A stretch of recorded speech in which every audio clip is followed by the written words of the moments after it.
चलिए इस चैप्टर में थोड़ा सा टुटनखामुन की हिस्ट्री को जान लेते हैं। बात थी 1342 BCE की, यानी कि ईसा मसीह के जन्म से भी इतने साल पहले की बात है। एक 18th डायनेस्टी थी यहाँ पर इजिप्ट के अंदर, जिसमें एमेनहोटेप राज किया करते थे। एमेनहोटेप 3 ये थे हमारे टुटनखामुन टट के दादाजी। ठीक है, इन्होंने 40 साल तक राज किया, रूल फॉर 40 ईयर्स, 40 ईयर। और इनके समय में क्या हुआ करता था, आमुन की पूजा होती थी। आमुन स्पेलिंग रॉन्ग हो गई, आमुन की पूजा होती थी। तो इस समय में इनकी राजधानी, जो कि एक धार्मिक नगरी हुआ करती थी इजिप्ट की, जिसे कहते हैं थेबस, तो यहाँ पर सारी जो है धार्मिक नगरी थी। एमेनहोटेप के समय आमुन की पूजा होती थी और 40 साल तक बहुत अच्छा सा इनका राज हुआ था। ठीक है, इसके बाद में इनके जो 2 बेटे थे, उनमें से जो छोटा वाला बेटा है आमुनहोटेप राजा बन गया, आमुनहोटेप 4। इसको कहा जाता है कि he is a little bit वैकी, थोड़ा सनकी था। इसको क्या लगा, इसने कहा कि मैं आमुन की पूजा नहीं करूंगा। अच्छा, आमुन कैसे देवता होते हैं, ये ऊपर से तो हॉक की तरह होते हैं, एक बाज की तरह, और इनका जो सर है वो तो हॉक का है, और बाकी का जो शरीर है वो एक मैन की तरह होता है। आप स्क्रीन पर देख सकते हैं इमेज। अच्छा, इसके बाद में आमुनहोटेप ने कहा कि मैं आमुन की पूजा नहीं करूंगा, मैं तो सन डिस्क की पूजा करूंगा। सन डिस्क इस तरह के देवता इजिप्ट में हुआ करते हैं, जिनके सूरज की तरह होते हैं ये, और इनकी जो किरणें होती है वहाँ पर इस तरह से हाथ बने हुए होते हैं। आप इस इमेज में देख सकते हैं यहाँ पे। तो आमेनहोटेप ने कहा कि मैं आमुन की पूजा ना करके मैं एटन की पूजा करूंगा। तो इसने क्या किया, अपना नाम भी बदलकर अखेटन रख दिया।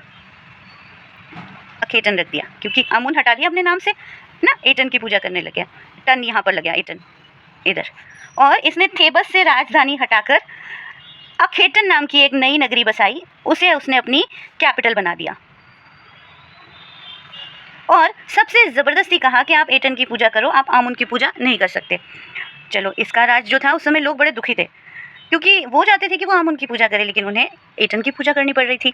अच्छा, इसके बाद जब टुटनखामुन, हमारा जो हीरो है यहाँ स्टोरी में, ये आया वहाँ पर, तो इसने क्या किया, सबसे पहले तो अपना, इसका नाम पहले हुआ करता था टुटनखातेन। ये कन्फ्यूजन करेगा आपका इस चैप्टर में। टुटनखातेन नाम था इसका, क्योंकि यहाँ पर इनके समय में इसका जन्म हुआ था ना, तो एटन इसके नाम के अंदर आना ही था। अब क्या हुआ, जब ये राजा बन गया 9 साल की उम्र में, 9 years, at the age of 9 years ही वाज द किंग टुटनखामुन। तो क्या नाम था उस समय उसका, टुटनखातेन नाम था। इसने कहा कि वापस हम आमुन की पूजा शुरू करेंगे। सो गॉड कौन हो गया उस समय, वापस आमुन हो गए। वापस से हॉक वाले जो देवता हैं उनकी पूजा करें, और इसने अपना खाटेन नाम बदल के खामुन कर दिया, नाम के अंदर आमुन आ गया, है ना। और इसने फिर 10 साल तक राज किया। For 10 years he ruled. Then at the age of 19 he died. टुटनखामुन diet. इसे आमुन की इमेज कहा गया है कि ये जो है टुटनखामुन जो था, लिविंग इमेज ऑफ आमुन गॉड ऐसे कहा जाता था। तो इसकी जो है यहाँ पे, इसकी जो मम्मी थी, ये उस समय फिर सबसे फेमस मम्मी बन गई। और इसको सबसे पहले जो है 1922 के अंदर हावर्ड कार्टर ने डिस्कवर किया, और वो क्या ले गया इसमें से, गोल्ड और जो भी साथ में प्रेशियस चीज़ें थी वो सारी हावर्ड कार्टर ले गया।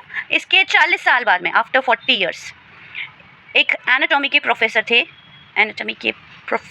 जिनका हमें नाम नहीं बताया इस चैप्टर में, इन्होंने क्या किया, एनाटॉमी के प्रोफेसर ने 40 साल बाद, तो कितना हो गया बेटा, 1962 में इन्होंने एक्सरे किया टट की मम्मी का। तो हावर्ड कार्टर ने क्या किया था, उस गोल्ड को निकालने के लिए, जो रेसन सॉलिडिफाई हो गया था, ये इजिप्शियन मम्मी बनाते समय होता है कि रेसन्स लगाए जाते हैं बॉडी के ऊपर ताकि वो प्रिजर्व्ड रहे, ऐसे केमिकल्स वगैरह बनाकर ऐसे लगाए जाते हैं, और उसी के साथ में जो है गोल्ड भी इसके साथ में दफनाया गया था किंग टट के साथ में। तो हावर्ड कार्टर जो है वो सारा गोल्ड और सारा खजाना ले गया था, तो उसने सिर्फ उसकी बॉडी को छोड़ दिया। तो और अब जो भी खजाना, जो भी कुछ ज्वेलरी भी पहनी हुई थी टट ने, तो उस ज्वेलरी को निकालने के लिए हावर्ड कार्टर ने क्या किया था, उस मम्मी को धूप में रख दिया, और धूप में रखने की वजह से फिर भी वो नहीं अलग हुआ गोल्ड से, गोल्ड लेकर ही बैठा था।